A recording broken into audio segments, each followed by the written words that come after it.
సంబంధాలు చూసేటప్పుడు single parent ఉన్నారు అని అన్నప్పుడు ఆ సంబంధాల జోలికి వెళ్ళరంట కొంతమంది. ఎందువల్ల? నాకు ఒక పెద్ద ప్రాబ్లం మ్యాచెస్ చూసేటప్పుడు, పెద్ద ఇష్యూ అనమాట అది. ఎగ్జాంపుల్‌తో అన్నీ చెప్పండి. బాగుంటాయి, అక్కడికి వచ్చేసరికి జాలి చూపించినట్టుగా మాట్లాడతారు, మళ్ళీ ఆ మ్యాచ్కి వెళ్ళరు. జాలి చూపించాల్సిన అవసరమే లేదు అసలు. అట్లాంటివి ఇప్పుడు రేపొద్దునే మ్యారేజ్, ఇప్పుడు లావ్ అవ్వటం, సన్నబడటం, లేకపోతే జుట్టు ఊడిపోవటం, లైక్ పేరెంట్స్ జరిగిపోవటం, ఇట్లాంటివన్నీ రేపు పెళ్లి తాళి కట్టిన తర్వాత జరిగితే ఏం చేస్తారు? అవునుగా. సో నేను ఎవరిని తప్పుగా మాట్లాడటానికి అనట్లేదు, ఎవరి రిక్వైర్మెంట్ వాళ్ళకు ఉంటుంది. కానీ ఇట్లాంటి విషయాల్లో మాత్రం you have to be really matured. You need to be double parent to think from the other side also.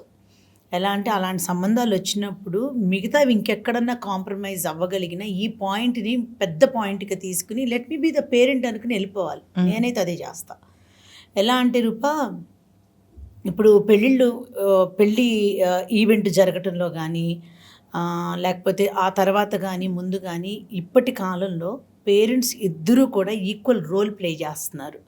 ఒక అన్ఫార్చునేట్గా మదర్ కానీ ఫాదర్ కానీ లేని పిల్లలకి 2 రోల్స్ ఆ ఒక్క సింగిల్ పేరెంట్ ఇంకా ఎక్కువ రెస్పాన్సిబిలిటీతో ఫుల్ఫిల్ చేస్తున్నారే కానీ అక్కడెక్కడ కూడా మనిషి లేని లోటు ఉంటుందేమో కానీ బాధ్యతల్లో లోటు లేకుండా పిల్లల్ని చాలా చక్కగా పెంచుకుంటున్నప్పుడు why should we fear so much to get an alliance from such a family? రెండోది ఏంటంటే రూపా, అలాంటి పిల్లలు నేను చూసినంతవరకు చెప్తున్నా, ఎక్సెప్షన్స్ గురించి పక్కన పెట్టేద్దాం. అలాంటి పిల్లల్లో more responsibility, more affection, more giving, more listening కూడా ఉంటుంది, ఎక్కువగా ఉంటుంది. And they are more dependent. అంటే ప్రేమ విషయంలో డిపెండ్ అవుతారేమో కానీ పనుల విషయంలో ఎవరు డిపెండ్ అవ్వరు. Everyone is self made these days. So రేపొద్దున్నే పిల్లలు పుట్టినప్పుడు కానీ, పెళ్ళిళ్ళు చేసేటప్పుడు కానీ ఆ సపోర్ట్ ఉండదు అని అనుకుంటారు. 100 మంది చేతులు వేసి పెళ్ళిళ్ళు చేసేటప్పుడు why you think only about that missing parent? లోటే, కానీ దాని లోటు అనుకుంటే లోటు. అవును. సో అదర్వైజ్ అసలు అదొక పాయింట్ని కన్సిడర్ చేసి మ్యాచెస్ వద్దనుకున్నప్పుడు మాత్రం నాకు భలే కష్టంగా అనిపిస్తుంది. Because I'm totally against such opinion. అట్లాంటి వాళ్ళకి మనం ఇంకొక ఎక్స్టెండెడ్ ఫ్యామిలీ, ఇంకా డబుల్ ఎక్స్టెండెడ్ ఫ్యామిలీ అవ్వాలి. అండ్ ఇప్పుడు ఈ ఎపిసోడ్ చూసే వాళ్ళందరికీ నేను కన్వే చేసేది ఏంటంటే, ఆ బ్లాకేజ్ని మాత్రం పెట్టుకోకూడదు. You should not do that. Parent miss అయిన వాళ్ళు లేని పిల్లలకి you need to be more NISER to take such alliance అని మాత్రం నేను మెసేజ్ పాస్ చేస్తా. ఎక్కడ ఏ లోటు, ఏ డిఫరెన్స్ రాదు రూపా. సో యా, ఇంకా వాళ్ళు కోల్పోయిన ఆ ప్రేమని అది వీళ్ళు ఇవ్వడానికి కూడా ట్రై చేస్తారు. అలా కాదు రూపా, ఎక్కడా కూడా మనకి ఎక్స్ట్రా ప్రేమ చూపించాల్సిన అవసరం లేదు. అక్కడ లోటు లేని ఫీలింగ్ని మనం క్రియేట్ చేయకుండా మనం we need to be part of the family. ఇప్పుడు ఒక మనిషి లేని లోటు ఫీల్ అవ్వకుండా మనం, ఇప్పుడు ఏదైనా ఒక ఇష్యూ వచ్చింది అనుకో ఫ్యామిలీలో, I wish my dad was there, I wish my mother was there అన్న థాట్ రాకూడదు.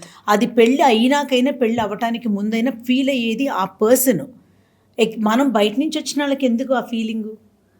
పిల్లలు ఫీల్ అవటంలో న్యాయం ఉంది, భార్య కోల్పోయిన భర్త కోల్పోయిన భార్య ఫీల్ అవటంలో న్యాయం ఉంది. కానీ మనం అలాంటి ఒక సంబంధం తెచ్చుకున్నప్పుడు ఆ మిస్సింగ్ పర్సన్ గురించి తెలియనప్పుడు మనకి అసలు ఆ పర్సన్ మిస్ అయిన ఫీలింగ్తో మనం వెళ్ళకూడదు. It's a small family, I took a person from that family అని అనుకోవాలి.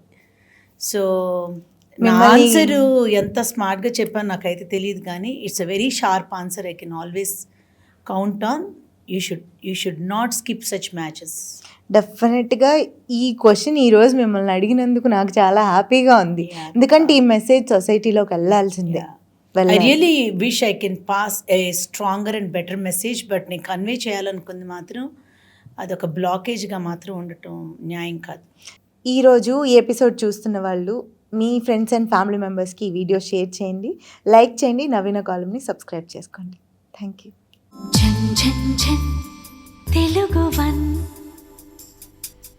రమ్మంది